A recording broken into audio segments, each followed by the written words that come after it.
سے بہتر قرآن، مشک و عنبر فرقان، ہے گواہ یہ سارا جہان، افضل اعلیٰ قرآن۔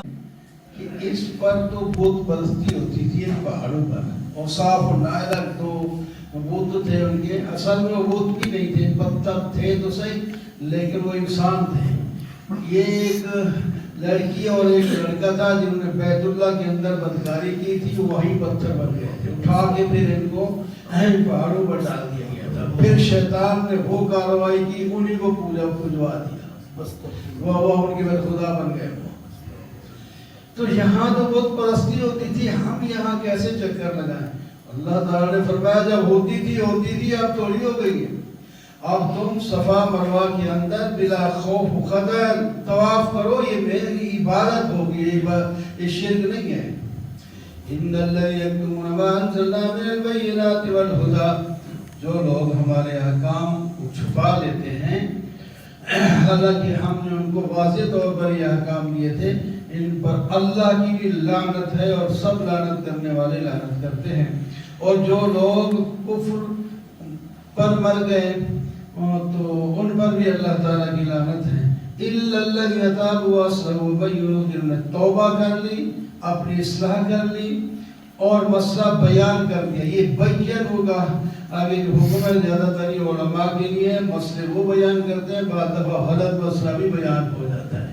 تو ان کے توبہ میں یہ بھی شامل ہے کہ مسئلہ جو غلط بتایا ہے تم نے، اور جب تمہیں پتہ چل گیا یہ غلط مسئلہ ہے تو پھر جس طرح عوام میں تم نے وہ مسئلہ بتایا تھا، آپ اسی طرح ان کو آپ یہ بھی کہو کہ وہ مسئلہ غلط تھا، یہ صحیح ہے۔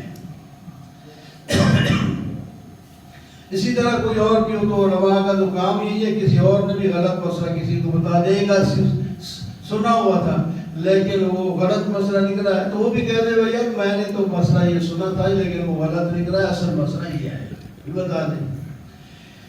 الہ و الہکم الہ واحد لا الہ الا هو الرحمن الرحیم۔ دوسری دفعہ توحید، تمہارا معبود تو ایک ہے، اس کے سوا کوئی معبود نہیں، وہ رحمان بھی ہے، رحیم بھی ہے، شفیق بھی ہے، کریم بھی ہے۔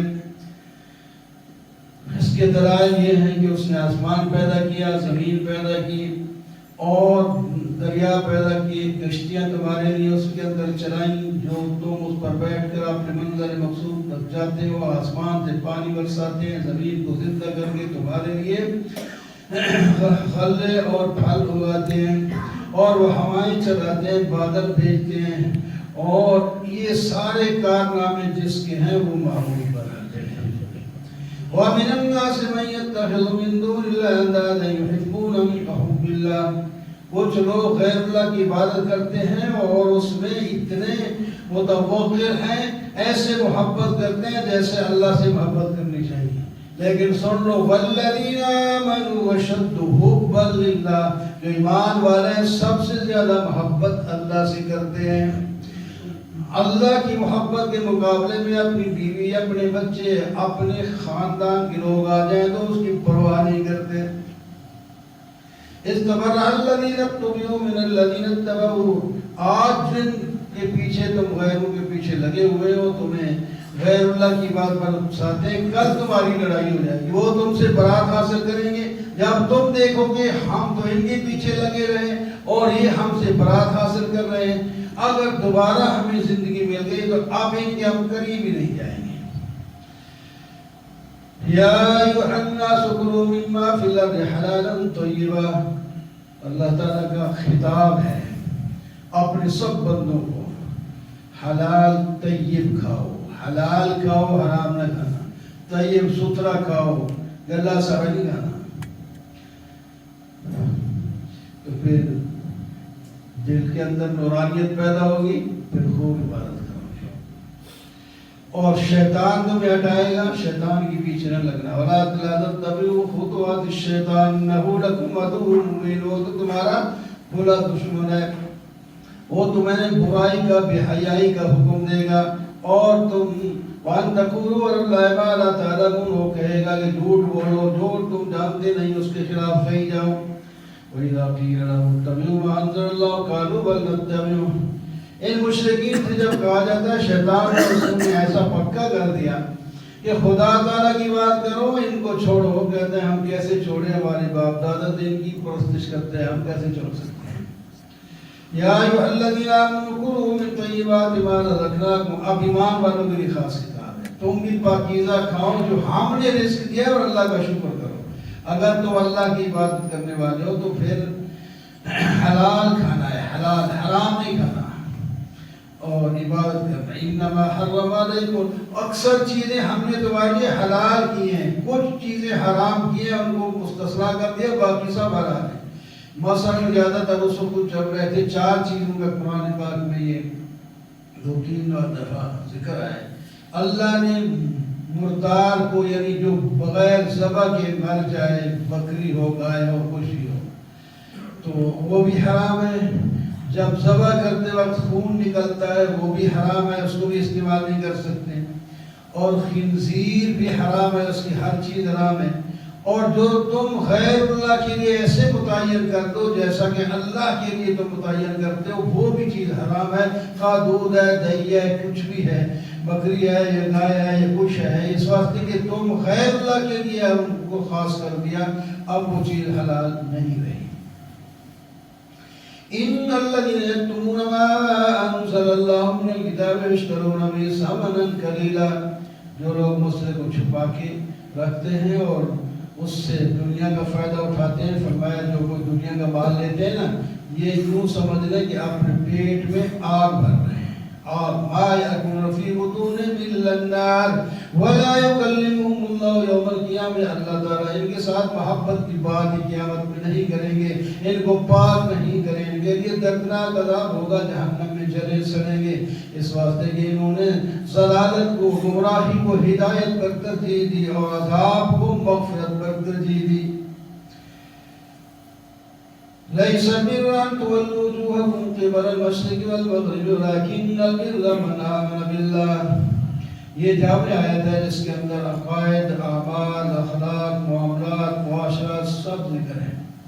فرمایا یہ نیکی نہیں ہے کہ ادھر منہ کرو، یہ بیت اللہ کی طرف منہ کرنا یا بیت المقدس کی طرف کرنا یا کسی اور کی طرف، یہ کوئی نیکی نہیں ہے۔ تو اللہ کا حکم جب سمجھ کے کریں گے تو پھر نیکی بنے گی، ویسے تو آپ کا منہ کبھی ادھر ادھر ہوتا ہے۔ نیکی یہ ہے کہ کوئی آدمی ایمان لائے اللہ پر صحیح، قیامت کو مانے، فرشتوں کو مانے، کتابوں کو مانے، نبیوں کو مانے، مال محبت کے باوجود رشتہ داروں کو، یتیموں کو، مسکینوں کو، مسافروں کو، سائلین کو دے اور گردنیں چھڑائے، لوگوں کے قرض ادا کرائے، غلاموں کو آزاد کرائے، نماز قائم کرے، زکوٰۃ ادا کرے، وعدہ جو کسی کے ساتھ کرتا ہے یا اللہ کے ساتھ اس کو پورا کرے، اور تکلیفیں، پریشانیاں، بیماریاں آ جائیں تو ان پر صبر کرے، یہ لوگ ہیں سچے اور یہ لوگ ہیں متقی اور یہ ہیں دنیا و آخرت میں کامیاب لوگ۔ اس میں دیکھو میں مختصر کر کے بتا دیا، سب کچھ آ گیا اس میں۔ اللہ تعالیٰ نے سورہ بقرہ کے اندر کچھ احکام دیے ہیں جس کو امور انتظامیہ کہتے ہیں۔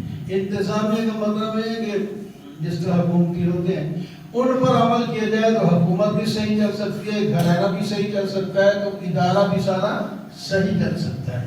تو 15 احکام سورہ بقرہ کے اندر امور انتظامیہ کو کہتے ہیں، اور 3 احکام امور مسلحہ اس کو کہتے ہیں، یعنی عبادت، یہ اللہ کے ساتھ تعلق مضبوط ہوتا ہے، امور مسلحہ کہتے ہیں۔ تو 3 حکم وہ دیے اور 15 حکم جو ہیں وہ امور انتظامیہ کے ہیں۔ جو مسلحہ ہیں وہ تو ماشاءاللہ 3 ہیں، نماز، روزہ اور حج، ان تینوں کا ذکر آتا ہے یہاں۔ اور اس کے ساتھ ساتھ امور انتظامیہ میں سے پہلا حکم یہ ہے، یا ایھا الذین آمنوا کتب علیکم القصاص فی القتلی، الحر بالحر والعبد بالعبد والانثی بالانثی، جب تم میں سے کوئی آدمی دوسرے کو ناجائز قتل کر دے تو اس سے قصاص لے لیا کرو، اس سے قصاص لوگے تو آئندہ کے لیے قتل رک جائے گا، اگر نہیں لوگے تو پھر یہ کام آگے چلتا رہے گا۔ قصاص امور انتظامیہ میں سب سے پہلے یہ اللہ تعالیٰ نے بیان کیا، قصاص لو، لیکن پھر بھی تمہیں جو ہے اس کی اجازت ہے اگر مقتول کے وارث معاف کر دے تو پھر معافی ہو جائے گا، پھر قصاص نہیں ہوگا۔ اور یہ بھی ہے کہ صلح کر لو، کچھ دے دو کہ ان سے معافی مانگ لی، انہوں نے معاف کر دیا، کچھ لے لیا۔ ایک دیت ہوتی ہے کہ وہ اللہ تعالیٰ کی طرف سے خود متعین ہے، اور ایک صلح اس میں خود جتنا مرضی ہے متعین کر لیں۔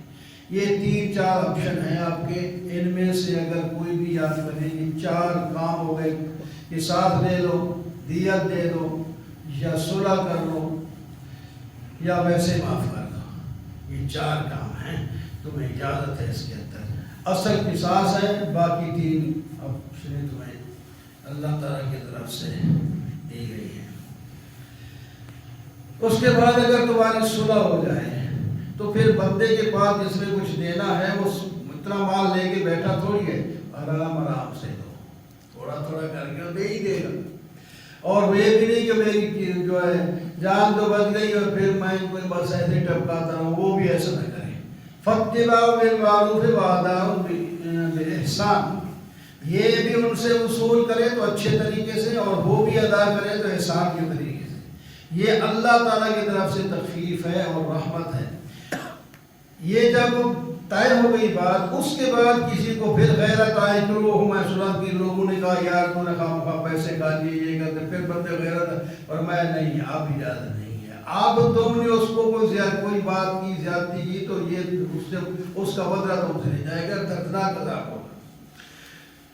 وَلَكُمْ فِي الْقِصَاصِ حَيَاةٌ، یا فائدہ بتایا، قصاص کے اندر زندگی ہے۔ قصاص لے تو دونوں فریقوں کے درمیان دوبارہ صلح ہو سکتی ہے۔ اگر قصاص نہ لیا گیا کہ معاف بھی نہیں کیا گیا تو پھر وہ ہمیشہ رہے گا اس خیال میں اور اس مطلب تگ و دور میں کہ کب مجھے موقع ملے میں نے ان کے بندے مارنے ہیں۔ مارتے نہیں ہوتے کبھی، اب بھی ایسا ہوتا ہے قصاص نہیں ہوتا، بندے بڑے زیادہ مرتے رہتے ہیں، وہ کہیں گٹھ میں بیٹھ جاتے ہیں، کبھی عدالت کی ادھر ہی جا کے مار دیتے ہیں، کبھی کبھی مار دیتے ہیں۔ اگر قصاص ہو تو پھر یہ چیزیں نہیں ہوگی، یہ تمہاری زندگی ہے جس میں وہ ہے۔ قصاص بظاہر تو اس کو قتل کیا جا رہا ہے قصاص میں، لیکن فرمایا باقیوں کی زندگی بچ رہی ہے۔ کتب علیکم اذا حضر احدکم الموت، وصیت کا حکم ہے جب مرنے لگو تو۔ پہلے تو وراثت کی وصیت ہوتی تھی، لیکن اللہ نے بعد میں وراثت خود ہی تقسیم کر دی کہ اس کو اتنا ہے حصہ دے، اس کے علاوہ کسی سے لین ہے، دین ہے، کوئی امانت ہے، یہ کوئی وصیت ہے، وہ اپنے مرنے سے پہلے کر کے جاؤ۔ کسی نے غلط وصیت کر دی شریعت سے ہٹ کر کے، فرمایا وہ دوسرے لوگ اس کو اس کے علماء سے پوچھ کر اس کو درست کر سکتے ہیں۔ اگر اس نے شریعت کے مطابق کی ہے تو پھر اس کو اگر بدلا تو وہ گناہگار ہوگا بدلنے والا۔ یا ایھا الذین آمنوا کتب علیکم الصیام کما کتب علی الذین من قبلکم، یہ امور مسلمہ میں سے روزہ آ گیا۔ روزے تمہارے اوپر فرض ہیں اور چند گنتی کے دن ہیں، ایک مہینہ کوئی زیادہ لمبا نہیں ہوتا، تھوڑے سے دن ہیں۔ ان میں سے بھی کوئی بیمار ہے یا کوئی سفر پر ہے تو مسافر آدمی اور بیمار آدمی وہ قضا کرنے بعد میں امیر ہے، جو بالکل کر ہی نہیں سکتا قضا، پھر بھی امید نہیں ہے، وہ فدیہ دے دے، یہ آسانی ہے۔ شہر رمضان الذی انزل فیہ القرآن ھدی للناس، رمضان کا مہینہ وہ ہے جس میں قرآن اتارا گیا ہے، وہ لوگوں کے لیے ہدایت کا باعث ہے۔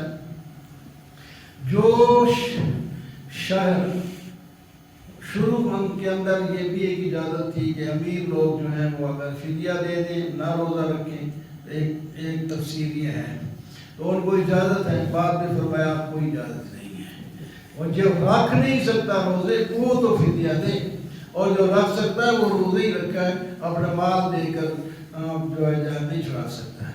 ومن شہد منکم الشہر فلیصم ومن کان مریضا، جو پھر بھی بیمار ہے، سفر پر ہے، تو دن رکھے، اپنے دن بعد میں رکھ لے۔ یرید اللہ بکم الیسر ولا یرید بکم العسر، شروع کے اندر یہ حکم تھا کہ افطاری کے بعد اگر کوئی سو گیا تو پھر دوبارہ اٹھ کے سحری نہیں کر سکتا، یہ حکم تھا۔ اور کوئی سو گیا جب بھی سو گیا بس اس کا روزہ اگر شروع ہو جائے گا، اور اپنی بیویوں کے پاس بھی نہیں جا سکتے رمضان کے دنوں میں۔ پھر یہ وہ لوگوں کے لیے بڑا مشکل مسئلہ بن گیا۔ بعض دفعہ دن لوگ کام کرتے رہتے تھے، شام کا ابھی روزہ افطار کیا لیکن کھانا ہی تیار نہیں کیا، وہ بیوی کھانا تیار کرنے لگے، اس کو نیند آ گئی، تھکا ہوا جو بندہ ہوتا ہے صاحب سو جاتا ہے، ایک آدھ واقعہ یہ پیش ہے تو وہ اس کو پھر اگلا روزہ شروع ہو گیا، پہلا بھی روزہ ابھی کھایا پیا نہیں، ابھی اس طرح کی کچھ مشکلات پیش آئی تو اللہ تعالیٰ نے فرمایا الآن خفف اللہ عنکم، اللہ نے تخفیف کر دی، اب سحری تک بھاوے سو کے کھاؤ یا بغیر سوئے کھاؤ، ساری رات تمہیں اجازت ہے، اور اپنی بیویوں کے ساتھ بھی اپنا آرام سے مل سکتے ہو، رات کے وقت ہے، دن کو روزہ رکھو، اور روزہ تمہارا رات ختم جو ہے وہ وہاں سے نکل کے بھاگے ہزاروں کی تعداد میں کہ یہاں جہاد کرنا ہوگا یا پتہ نہیں کس وجہ سے وہاں سے نکلے، آگے جہاں وہاں ٹھہرے سارے اکٹھے مر گئے۔ پھر اللہ تعالیٰ نے ان کو دوبارہ زندہ کیا، پر بتا دیا کہ وہ ملوف حضر الموت، موت کے گھر سے نکلے تھے، تو اللہ تعالیٰ نے فرمایا تو مر جاؤ تم، ثم احیاکم، پھر زندہ بھی کیا، تو بتا دیا کہ موت جہاد میں نہیں ہے، موت تو اپنے وقت پہ آ سکتی ہے جہاد میں۔ وقاتلوا فی سبیل اللہ واعلموا ان اللہ سمیع علیم، من ذا الذی یقرض اللہ، اللہ کے راستے میں لڑو اور مال خرچ کرو گے تو اللہ تبارک و تعالیٰ اس کا بدلہ بھی دگنا چگنا کر کے دے دیں گے۔ ایک دوسرا واقعہ علم تعالی الملائک من بنی اسرائیل، بنی اسرائیل نے اپنے پیغمبر سے کہا کہ ہمارا کوئی قائد مقرر کر دے، ہمارے دشمنوں نے ہمیں تنگ کیا، ہماری عورتیں ہمارے بچے ہمارے مال پر قبضہ کر لیا ہے، ہم ان کے ساتھ جہاد کرنا چاہتے ہیں، ہمارا قائد مقرر کر دیں۔ ہم نے فرمایا کہ اگر جہاد تمہارے اوپر فرض ہو گیا تم نے جہاد کرنا نہیں ہوگا، کیوں نہیں کریں گے؟ ہم ضرور کریں گے، ہم تو اسی طرح مشکل میں پھنسے ہوئے، ہمارے بچے بیویاں سب ادھر ہیں۔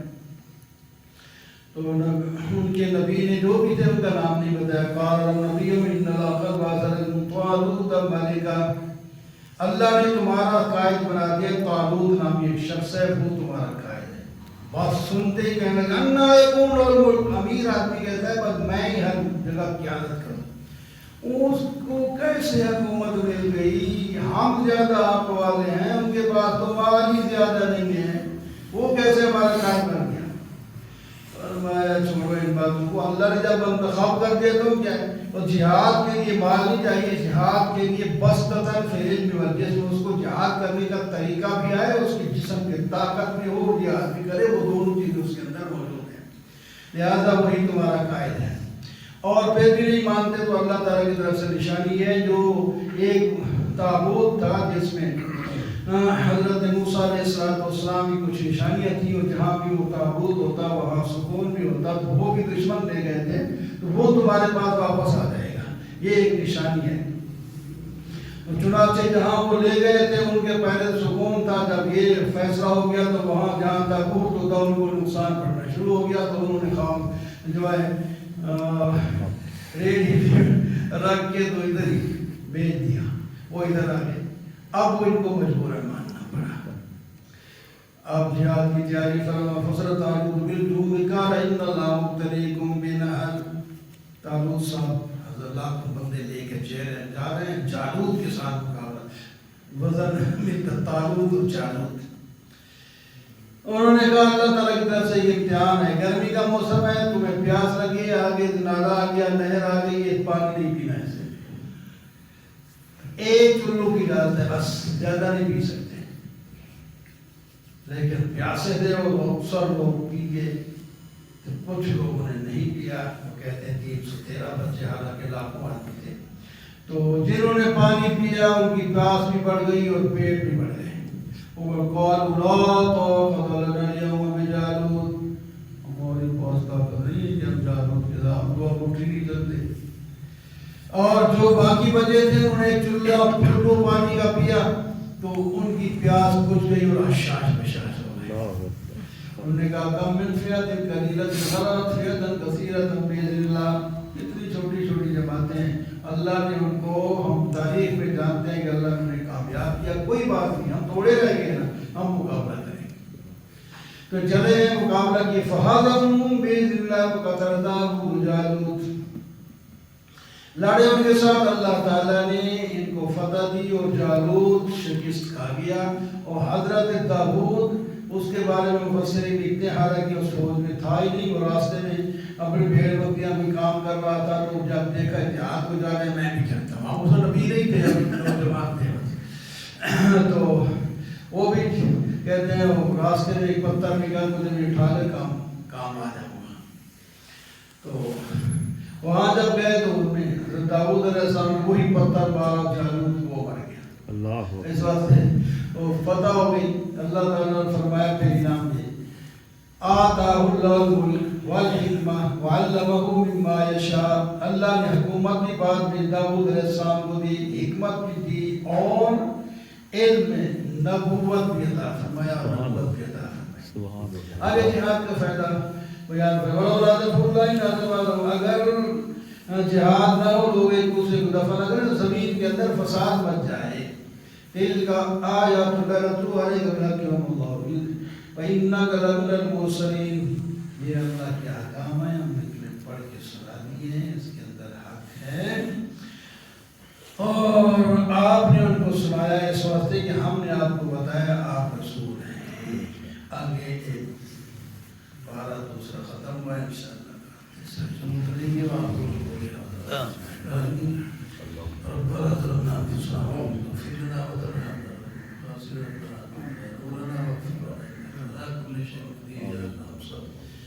جو کچھ مختصر سی باتیں درمیان میں آج کر دی ہیں، یا اللہ انہیں قبول فرما دے اور ہمیں عمل کرنے کی توفیق عطا فرما دے. ایمان بشمار نصیب اللہ مسلمان